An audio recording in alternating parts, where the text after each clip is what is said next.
Hello to all my fellow believers of the one true faith. This is the Planetary News Network, coming to you on this chilly Wednesday evening. The Federation is born. The matriarch has signed an agreement with the Yalon Union of Systems to create a favourable alliance, uniting our peoples towards a common goal as we show them the path through the void. Our combined military might hopes to ward off the Federation to the east, who remain as embittered towards our existence as ever. Further diplomatic channels to ease the tensions have sadly met with deaf ears. In other news, our attempts to technologically enlighten the primitive civilization to our north and introduce them to our empire was nearly put to an end by an unfortunate meteor strike. This gigantic asteroid, miles wide, had it impacted the planet, would have caused an extinction-level event, rendering the planetoid all but uninhabitable. Thankfully, our starbase in the system was more than up to the job, its defensive systems destroying the asteroid into smaller, harmless chunks that burned up in the atmosphere. Our plans to technologically enlighten and introduce them to the concept of the void is going on as planned. This is the Planetary News Network. Signing off.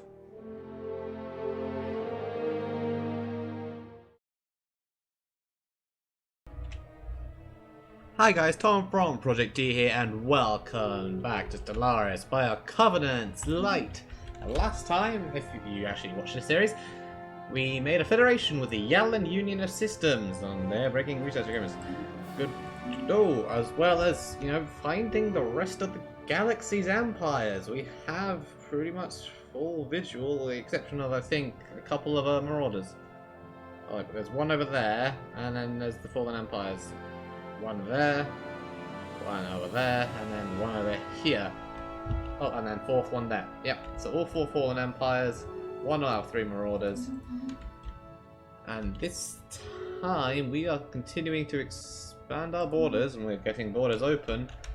Because we need to clear out these guys. There's 1,000 there and 1,000 there that we need to sort out pretty sharpish. So I might send my fleets in to deal with that. We need to start continuing to build up our fleets. We're at naval capacity right now, so we need to focus on that. Our technology is currently getting experimental subspace navigation. Dangerous, I know. Fusion missiles and all of that nice business. In preparation for a potential war over here. And we're also currently, if I remember where it is, not there, yes, here, in the process of enlightening these guys to get this planet into our empire. How far along is that, by the way? I ain't sure. Hold on, I think I need to check the... What's it? Ah, it's barely started. Fair enough. They're in late medieval age right now. We're going to continue technology and enlighten them. Let's speed us back up. So, remains the question. Do we go to war with these guys? The Quarians, because they hate us for some reason. The Klaxonans and the Free Commonwealth. I mean, one thing I'm thinking of doing is, if we do, wait until the Divine League goes toward the Quarians again, because they've been going toward them a lot. And I don't necessarily think that's going to stop anytime soon.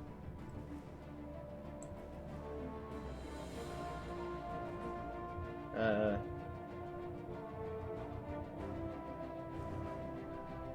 we in rival with them? Hold on. They're rivaling... No, just... They're rivaled by the Outlands. So, I said they're rivaling, but they're rivaled by my Federation member. Just getting confused over something. Never mind that. So we also need to, as I mentioned earlier, locate the Marauders. And see if we can't slowly try and get some of these guys into the Federation. Not these guys, no, this is an advanced star. They're overwhelming in every way. But mainly the Commonwealth and maybe the Index. If the Yalons can improve their relationship, which seems to be happening, I suppose we'll just have to see. that we need to clear out these clouds and gain these planets. There's also an arid world that we might be able to colonize. I think that should be another the yellow zone. But first we need to clear out both, so I'm having all my fleets head that way. They are 1.6, I think it said? No, 1006, so they're only 1k. I'm going to send all of my ships over to do it just to minimize any casualties I might take in the process. Let's say exactly how strong that is. Oh, that's 1077, so even that one fleet could probably do it, but again, they'd take a few casualties in the process, and I don't really want to do that. So I'm sending everyone in. They're going to convene at the Maelstrom over here. At the Elgate Hive. Elgate Hive? Sorry, the Elgate, what was it called? Elgate Providence, that was it. Not Elgate Hive, that's my flood campaign. I've been playing that too much. Here's an interesting thing I just noticed. The Yalans have just suddenly lost all their fleet. Also, I recruited an army, I'm going to start on that there. They had like a 2,000 fleet here a minute ago, now like it's just dropped spectacularly. I would guess maybe they go into a scrap with these guys. I'll check that in a minute. Who they seem to have got an event where a bunch of crystalline entities have spawned around this system. I'm guessing they tried to fight it and proceeded to get walloped. So I guess I have the stronger fleet now. That's not great because I want their fleet. The Kelbrid Index. Oh, there's a new federation here. Okay. With the Divine League. Ah, that's unfortunate. I wanted maybe the Kelbrids in one day. Now I'm guessing I have to focus on the Commonwealth. I definitely wanted the Federation if they just improved the standing of the Yalan systems. I mean, they should. They've got all agreements. That means their trust should be going up. So maybe someday we'll get the Commonwealth in. That's the end goal.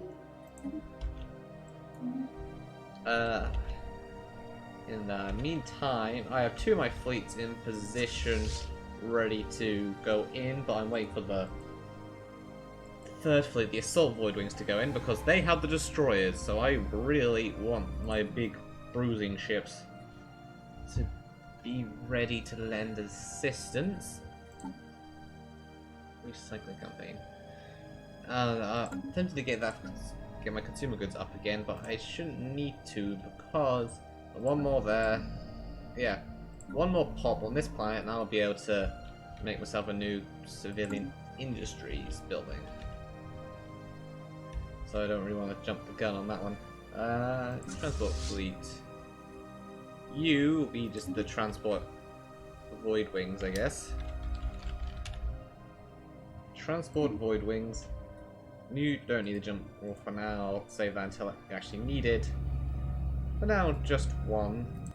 Though I'll get at least a couple more later. You'll just be the start. You are my first little transport ship. As useless as having one transport fleet actually is. Okay, and they are all here. Which means, first off, get them to the edge of the system just to make sure they all go in at the same time. It's at Delcor. No, that's down there then. Shift. It's slanted for some reason. Make sure you're all in position. I don't want you to engage them apart. Let's actually have them all follow Nyx. I think Nyx is the slowest. So if they all escort Nyx, should be fine. Alright. Go there first. So what are you doing, Stormy? Go research the Limbo project. I'm sick of seeing it there. I was gonna wait, but never mind.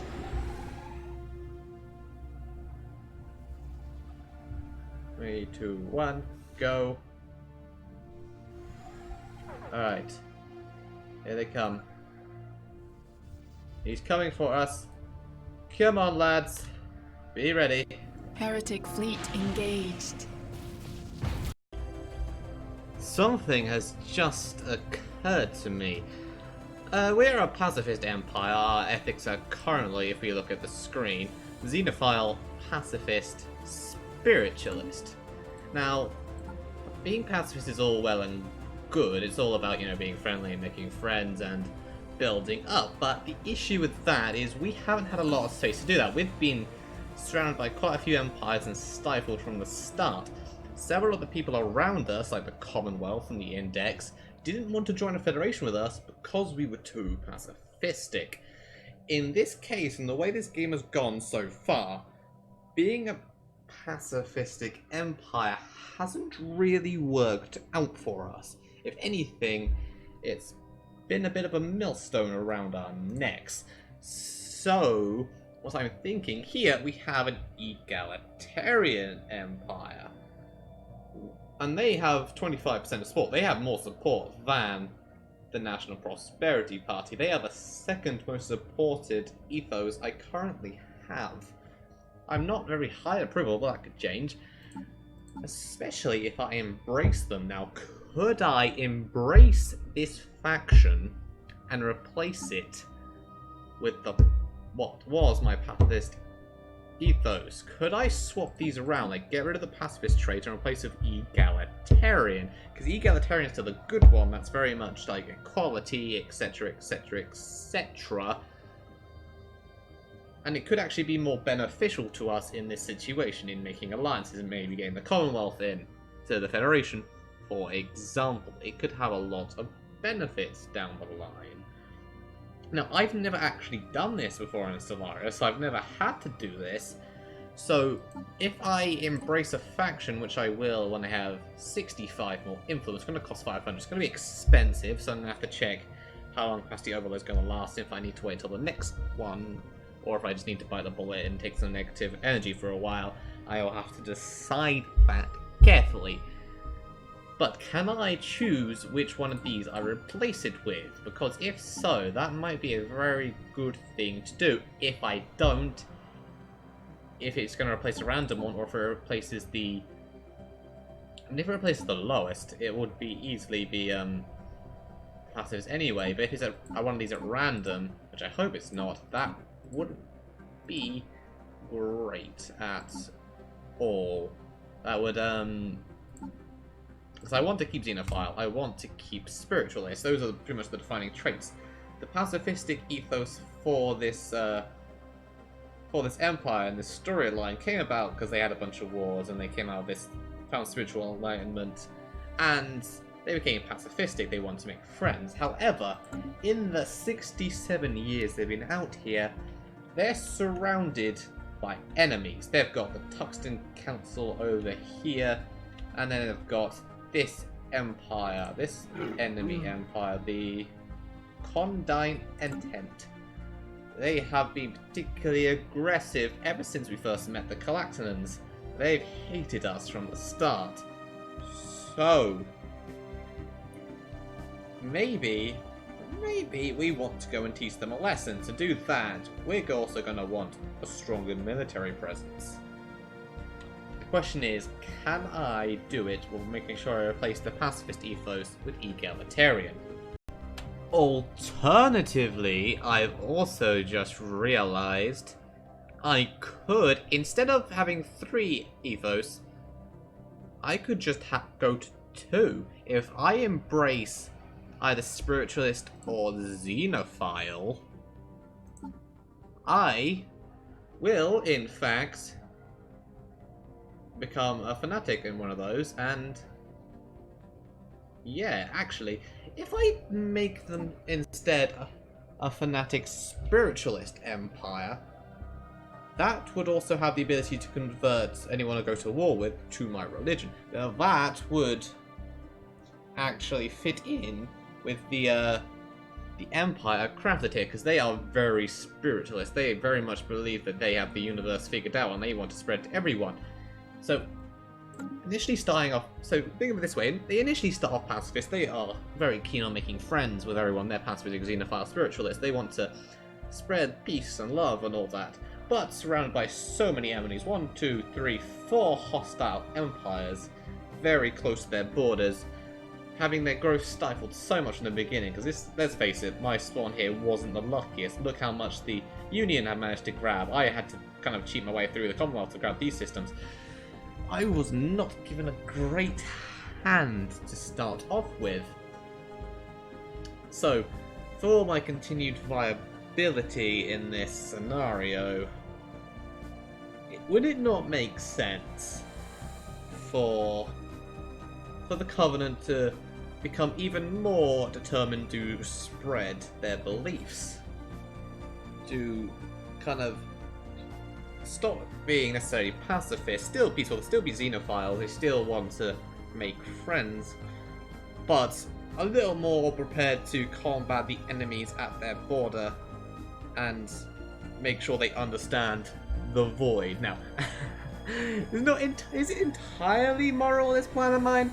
No, not particularly, but this is a video game and it very much fits the Empire I'm playing, so it's not a bad plan, I don't think. Maybe.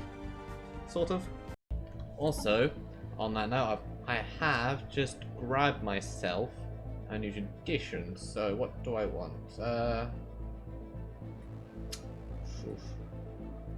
If harmony unlocked, that increased my stability. I have that unlocked. Do I want to go down any of these trees? Because we have government ethics attraction, that will continue. I don't want that yet. Amenities usage. Kinship. Leader lifespan up. New colony star with extra 1. Star-based influence cost. And let's continue down expansion for now, because I'm going to get a new colony soon. So let's continue down there, then maybe go down prosperity, supremacy, or one of those to Construction complete. start really improving. How's the construction here going, by the way? Spending the trees there on the way. You need a job. You can get a job. Get me some more power. That is the biggest thing currently. And here, I don't want to get this. Well, one thing, I can't get the system just yet because they have yet to get that, and also I'm building up influence. I am almost at 500, at which point I need to make my choice. Do I go egalitarian, which I just searched this up? It would definitely replace. It would definitely replace pacifist because that's the lowest. Or do I simply become more fanatic spiritualist, which again would get rid of pacifist because it is the lowest. That is a choice I need to make. So I'm currently leaning towards fanatic spiritualist because it makes the most sense in the situation that the Empire's found themselves in. It would give me several benefits for the game, and it also makes sense for the Empire story-wise. There's a piece going on. Given that they're surrounded by enemies that they want to start expanding and getting rid of the threats on their borders. They're also almost about halfway. So I think that's going to be it. I think I'm going to go fanatic spiritualist, which is ironic because in real life I'm an atheist. But there we are. It is Stellaris, and that's just how things go. Starhold. Ooh. Yes, I'm gonna say get me a Starhold. Then afterwards I'll go for the mining. Construction complete. I want Starhold because I want more fleet capacity. So I want to make more anchorages, and after that I'll go for the mining thing to get some more resources coming in. And today is the day. I have 500 influence, which means if I scroll down to my factions, I can choose to embrace spiritualism. Which would get rid of that. Okay, it's also the highest aboard one, so it makes sense. Let's go!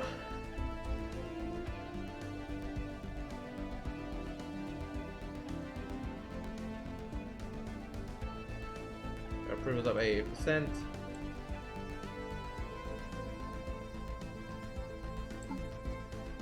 And yes, indeed it has!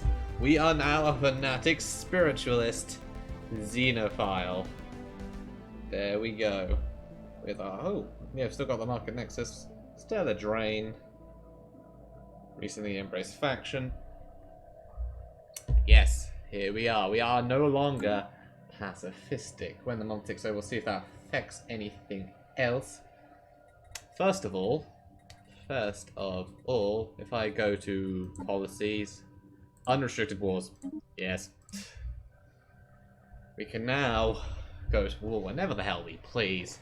Auto bombardment, that can remain selective. NATO interference, that can remain.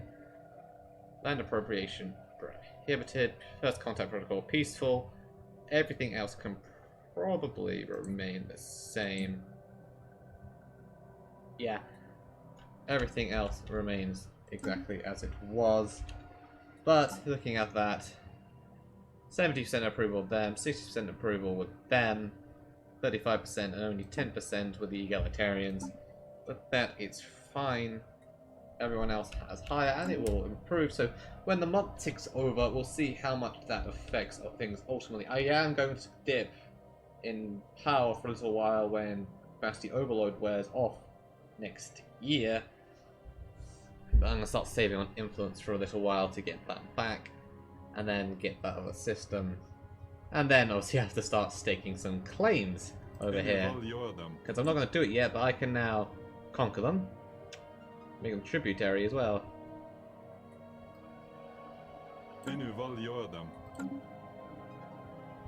So that is all very, very nice indeed.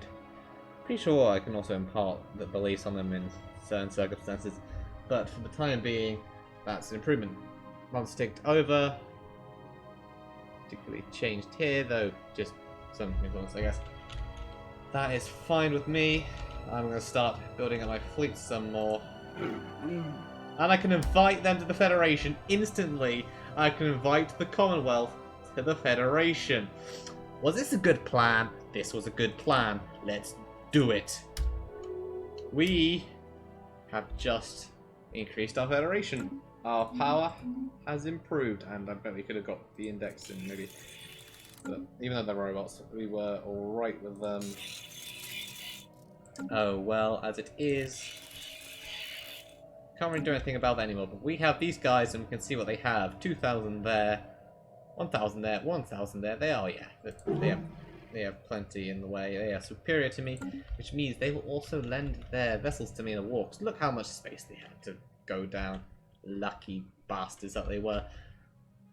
I think what I'm going to do, I'm going to try and take these systems from the Quarians. I'll start staking some claims once I've got this system down. Once I've got my influence has improved, I'll start staking some claims. Because how much would it cost?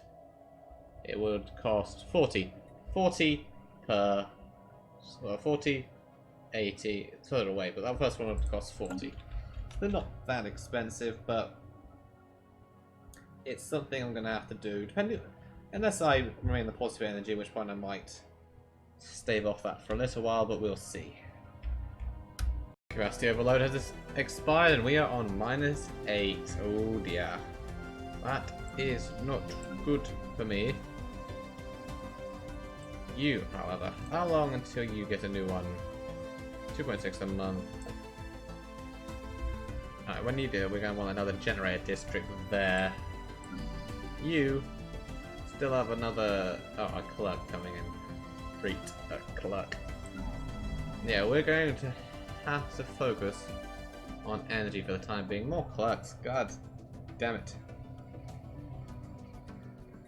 I don't really want to... I could micromanage and get rid of some jobs. Maybe on my... The only problem is we don't have any technician slots to fill anyway, so it doesn't really matter. It's a moot point. So we just have to wait for these to fill out and you to go up one. So I can build a generator district there. Until then, it's only -8, so it's not like it's a massive deficit anyway. It's something I can handle for the time being. We're just waiting for my influence to go back up to around 300, which will give me another... How long is it? Like 12 years, isn't it? It lasts... Yeah, 12 years.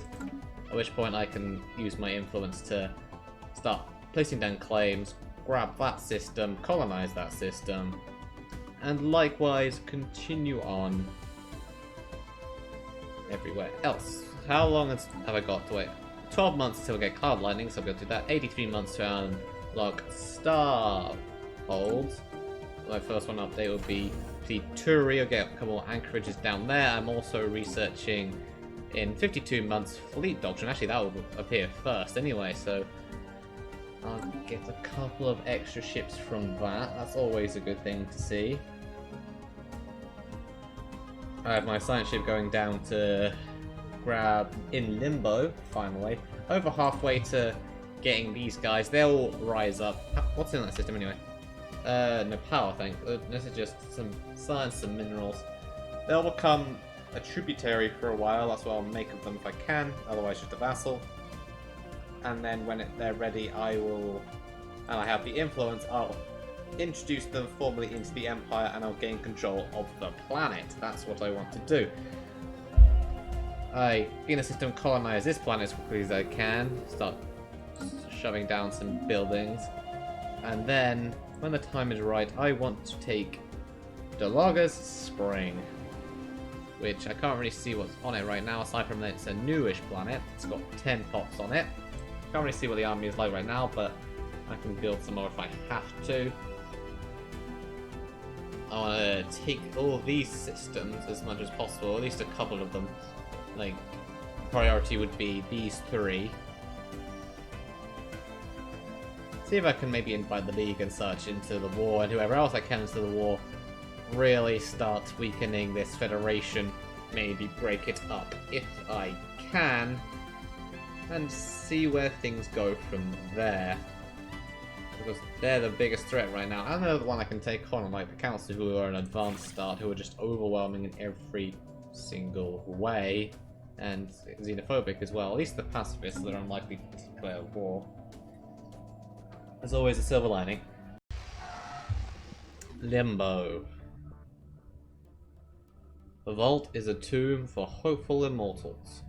Science officer Arakari Haras asserts that the huge blocks of ternary code found in the databanks are neural images, digitized brain scans. Doubtlessly the aliens of Riak 7 considered this to be their one and only shot at any kind of survival following whatever calamity befell their planet. They did not have the means to resurrect themselves, but banked on the impossibly small hope that eventually someone else would have those means. We do not, but download their neural patterns for safekeeping. Could lead to something else later if we have the chance. Well, that energy's going up, that's always nice to see. But on that note, it is 2271. And here we are at the end of another episode. Things are rolling along. Next episode, hopefully.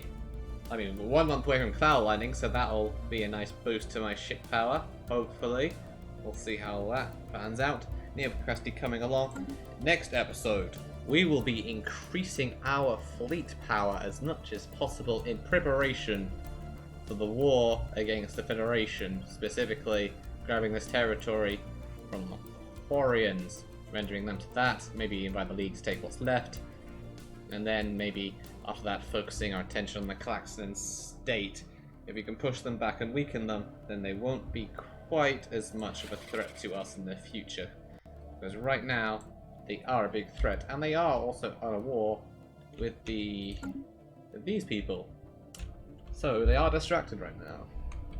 But that's for the future. Until then, thank you so much for watching, and I'll see you next time. Zura!